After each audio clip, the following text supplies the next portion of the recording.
Dear Rita, my name is Tony Clark. I'm a master's student in the Faculty of Education at the University of Manitoba.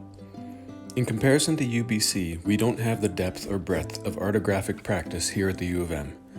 To that end, I'm writing to ask you if you would sit on my thesis committee along with Dr. Joanna Black and Dr. Bruno de Oliveira Jamie, and advise me in the creation of a body of art research that will both encourage and entreat my colleagues and community.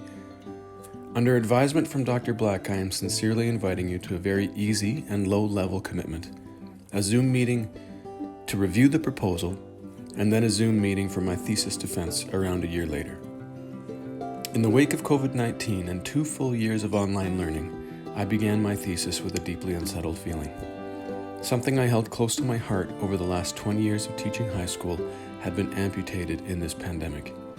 Why did online learning feel so desolate?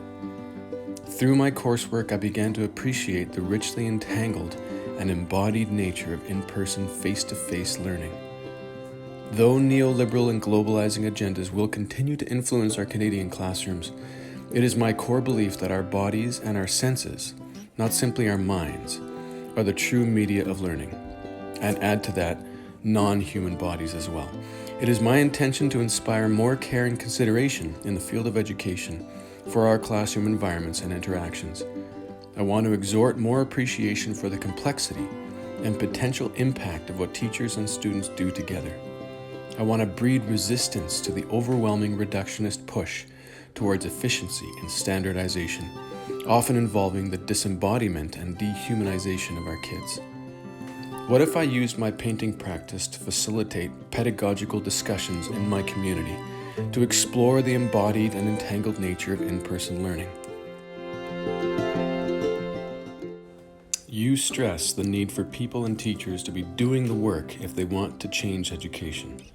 Well, I'm excited to begin the work, but I need an expert artographic voice on my committee, one that has an awareness of embodied experiences and an appreciation for agential realities in an in-person classroom. I've put this small watercolor in the mail on its way to you as a thank you and as an invitation for mentorship in my artographic practice. I cannot imagine how busy you must be with all your responsibilities, and I completely understand if you have no capacity for a remote grad student.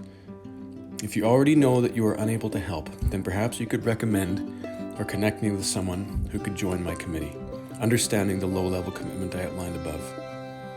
If this is something you'd like to meet with me about further before making a decision, I'm always available, Zoom meeting, phone call, and I look forward to hearing back from you. Respectfully, Tony Clark.